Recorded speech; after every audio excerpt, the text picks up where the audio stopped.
সম্মানিত দর্শক, আসসালামু আলাইকুম। আশা করি সবাই ভালো আছেন এবং সবাইকে ঈদ মুবারক জানিয়ে একটি ভিন্নধর্মী একটি ভিডিও শুরু করছি। আপনারা জানেন যে আমি কাউন্সেলিং করে থাকি। কাউন্সেলিংটা সেটা হতে পারে শিশুদের, অর্থাৎ child counselling, parent counselling, passion counselling এবং মেন্টাল হেলথ নিয়ে। তো আজকে যে কেস স্টাডিটা আপনাদের সম্মুখে তুলে ধরার চেষ্টা করছি সেটা হলো মেন্টাল হেলথের একটি কেস স্টাডি। তো যাই হোক, আপনারা যেহেতু অনেকে জানে যে আমি কাউন্সেলিং করি, সুতরাং আমার কাছে কোনো না কোনোভাবে পেশেন্ট এসে থাকেন। তো আমাদের কিছু প্রিন্সিপাল নীতি আছে যে কোন কোন পেশেন্টগুলি আমরা দেখতে পারি, ডিলিং করতে পারবো, আর কোনগুলি করতে পারবো না। যখনই আমরা চিহ্নিত করতে পারি যে এটা আমরা পারবো না, তখন সেটা অন্য এক জায়গায় রেফার করে দিই। আবার কিছু কিছু পেশেন্ট আছে যে শুধু কাউন্সেলিং করলে হবে না, সেটা সাইকিয়াট্রিক ডক্টরকে দেখানোর প্রয়োজন পড়ে, সেটা তখন সেখানেও রেফার করে দিই আমরা। তো আজকের যে পেশেন্টটা সেটা সম্পূর্ণ হচ্ছে মেন্টাল হেলথের একটি পেশেন্ট, এবং সেই পেশেন্টটার মূল বিষয় ছিল যে অবিশ্বাস অবিশ্বাস এবং তার যে একটা মানুষের কতগুলো চিন্তাধারা থাকে, সেই মেইন চিন্তাধারা থেকে বিচ্যুত হয়ে গিয়েছিল সেই বিষয়টার উপর। তো যাই হোক, পেশেন্ট আমার সাথে আসে, মানে আমার শরণাপন্ন হন। তখন আমি আমার স্টাডি অনুযায়ী তাকে স্টাডি করতে শুরু করি। স্টাডির এক পর্যায়ে যে ঘটনাটা সেটাই বলছি, খুব সংক্ষেপে বলছি সেটা। একটি মেয়ে এবং মা এবং মেয়ে, বাবা বিদেশে থাকেন।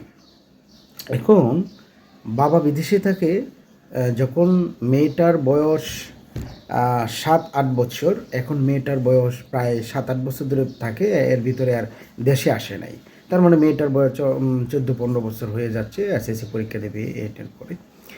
তো বাবার সবচেয়ে বড় একটা ব্যাপার হলো বাবা মাকে অবিশ্বাস করে। মাকে অবিশ্বাস করার পিছনে আমি অনেকগুলো দেখলাম যে বিষয়টা আসলে সে যে বিষয়গুলি নিয়ে অবিশ্বাস করে সেটা কি আসলে কীরকম। আমি আমার সেন্সে মনে হলো, আমার কাউন্সিলিংয়ের ধারা অনুযায়ী মনে হলো না, সে সেরকম না। অর্থাৎ বাবার এই অবিশ্বাসটা মাকে, অর্থাৎ ছোট্ট মেয়েটার মাকে যেমন মানসিক রোগীতে পরিণত করে ফেলছে, ঠিক তেমনি এই মানসিক রোগী তার মাকে দেখে মেয়েটাও মানসিক রোগীতে পরিণত হয়ে যাচ্ছে। তো ফলশ্রুতিতে আমি বিদেশে যে তাকে প্রবাসী, তখন মেয়েটার মাকে বললাম যে আচ্ছা, আপনি যে আজকে এই পর্যায়ে আছেন, তো আমি কি আপনার স্বামীর সাথে কথা বলতে পারবো কিনা। তখন স্বামীর সাথে কথা বলার সেশন সামনে রয়েছে আমার। তো বলছে হ্যাঁ, কথা বলতে পারবেন। তো আমি কিছু বিষয় দেখলাম যে ইতিপূর্বে তার কিছু ঘটনা আছে। যে ঘটনাটা হলো, সে যখন বিয়ে করার আগে, অর্থাৎ স্বামীটা যখন বিদেশে যায় এর আগে, সে যখন বিয়ে করে নেয় এর আগে তার একটা মেয়ের সাথে সম্পর্ক ছিল। সেই মেয়েটা তাকে প্রতারণা করেছে। সেই প্রতারণামূলক বিষয়টা কিন্তু সম্পূর্ণ বিষয়গুলো তার বর্তমান স্ত্রীর উপর চাপিয়ে দিচ্ছে। চাপানোর কারণে মহিলা সম্পূর্ণভাবে সে নিরাপরাধ, এবং যে বিষয়গুলি বলছে সে বিষয়গুলি আমিও চিন্তা করে দেখলাম এটা দ্বারে কাছেও নয়। কিন্তু তারপরও তার বদ্ধমূল ধারণা তার স্ত্রী হয়তো তার বিশ্বাসে নেই, তার ভালোবাসার মাঝে নেই, এরকম একটা চিন্তাভাবনা। এটা যখন প্রতিনিয়ত বলে, যখনই একটা কোনো কিছু মোবাইলটা অন্য কারোর সাথে কথা বলছে দেখছি, তখনই তাকে কিছু বলছে, তুমি কোথায় কথা বলছো, কেন কথা বলছো, এতক্ষণ সময় কথা বলছো কেন। সে যদি তার মার সাথেও কথা বলে, তারপর এরকম একটা বিষয়, মানে সে আর সহ্য করতে পারছে না। তো দিন দিন সে স্বাভাবিক কাজগুলো করা থেকে সে বিচ্যুত হয়ে যাচ্ছে। যেমন ভাত বসায় আসছে, তখন ভাত হয়তো পুড়ে যাচ্ছে কিন্তু তার মনে নেই। কারণটা কি, সে সবসময় ভাবছে আমি একজন সৎভাবে জীবনযাপন করছি, আমার স্বামী কেন আমার উপর এরকমভাবে চাপিয়ে দিচ্ছে। এই যে চিন্তাভাবনার কারণে তার মাঝে তার যে স্বাভাবিক যে বোধশক্তিটা হারিয়ে ফেলতেছে। আবার এরকম অবস্থা দেখে মেয়েটা আবার হারিয়ে ফেলছে তার সৃজনশীলতা, অর্থাৎ সে পড়াশোনা ভালো লাগছে না মেয়েটার, তার কোনো কিছু করতে ইচ্ছে হচ্ছে না, মানে সে বিষণ্ণতার মাঝে সবসময় থাকে। তো এখন এইটার সলিউশনটা কি? এটার সলিউশনটা হলো এই যে বাবা বিদেশে গেলেন, তার প্রিভিয়াস যেটা মানে ব্যাপার রয়েছে, প্রিভিয়াস ব্যাপার থাকলে পৃথিবীর সবাই যে একরকম হবে এই মূল্যবোধটা তার ভিতরে থাকছে না। আরেকটা বিষয় হলো অর্থাৎ আশেপাশের ঘটনা থেকে মানুষ অনেক কিছু কিন্তু নিজের ভিতরে ধারণ করে ফেলে। সে দেখছে পত্রপত্রিকা মিডিয়া প্রায়ই দেখতে পাচ্ছে যে যখন একজন বিদেশে থাকে স্ত্রী পরকীয়া করে, অথবা বিদেশে আসার পরে দেখা সকল সয় সম্পত্তি স্ত্রী অন্য কাউকে দিয়ে দিয়েছে অথবা অন্য কারোর সাথে চলে গেছে।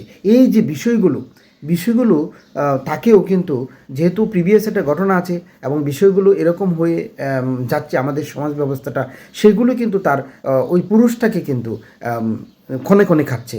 সেও কিন্তু মেন্টাল ডিসঅর্ডার হয়ে যাচ্ছে এবং স্ত্রীও মেন্টাল ডিসঅর্ডার হচ্ছে। স্ত্রী এবং বাবার এমন আচরণের জন্য তার মেয়েটাও মেন্টাল ডিসঅর্ডার হয়ে যাচ্ছে। তার মানে কি দেখুন, এখানে ওষুধের কোনো কিছু নেই। এখানে বিষয়টা হলো মেন স্ট্রিমে নিয়ে আসা। এবং আমি একটা পরামর্শ দিয়েছি যে তাদের আর্থিক অবস্থা বর্তমানে কী বা এরকম সব বোঝালাম। তখন বললাম যে আপনারা তো পরিবারটা, এটা একটা ছোট্ট একটা হিংস আপনাদেরকে দিচ্ছি আর কি, যে পরিবার তো অলরেডি স্বাবলম্বী হয়ে আছে।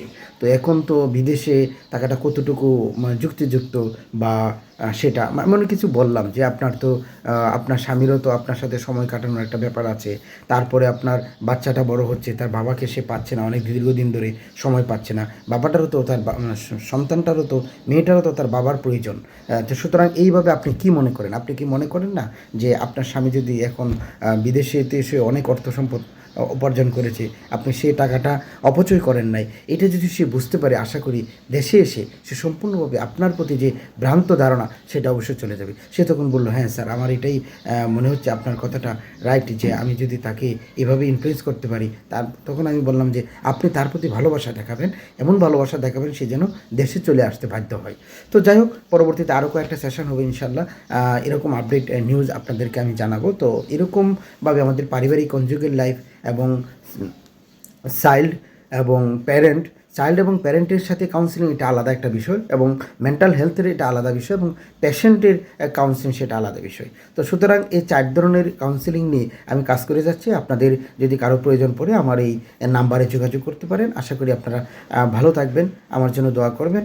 আর একটা ছোট্ট একটা 2টা সেশন বিষয় আপনাদেরকে তুলে ধরার চেষ্টা করলাম। অনেক কিছু বিষয় থাকে যে বিষয়গুলো মানুষের মেইন স্ট্রিম থেকে নিজেকে হারিয়ে ফেলে, নিজের সত্তাটা তখন আস্তে আস্তে বিলীন হয়ে যেতে থাকে, নিজেকে তখন একজন বায়বীয় মনে করে, নিজের অস্তিত্বই বিলীন মনে করে। এই যে স্ত্রীটা, সে কিন্তু তার স্বামী তার প্রতি এরকম অবিচার করছে, বা স্বামীও যে অবিচার করছে তা না, তার ভিতরে বদ্ধমূল ধারণা, একটা মিথ্যা ধারণা তার উপর কোণে কোণে কাচ্ছে, সেটা চাপিয়ে দিচ্ছে তার স্ত্রীর উপর। তো যাই হোক, এই যে বিষয়গুলো সমাধান করার জন্যই কিন্তু আমাদের মতো কাউন্সিলর যারা রয়েছে তারা কিন্তু কাজ করে যাচ্ছে। তো দোয়া করবেন আমাদের জন্য। যদি এরকম কোনো কাউন্সিলিংয়ের প্রয়োজন পড়ে তাহলে অবশ্যই আপনারা যোগাযোগ করতে পারেন। তবে আরেকটা বিষয় বলে রাখি, কাউন্সিলর যারা কাউন্সিলিং করার অর্থ কিন্তু এই নয় যে আপনার উপর কোনো সিদ্ধান্ত চাপিয়ে দেওয়া। অর্থাৎ আপনার ওয়েগুলি আপনার সামনে নিয়ে আসা, সেই ওয়ে থেকে যে প্রবলেমটিক পার্সন সেই কিন্তু খুঁজে নেই কোন ওয়েটা আমার জন্য বেস্ট। তো ভালো থাকবেন। আবার ঈদ মুবারক জানাচ্ছি সবাইকে। ভালো থাকেন। আসসালামু আলাইকুম ওয়া রাহমাতুল্লাহ ওয়া বারাকাতুহু।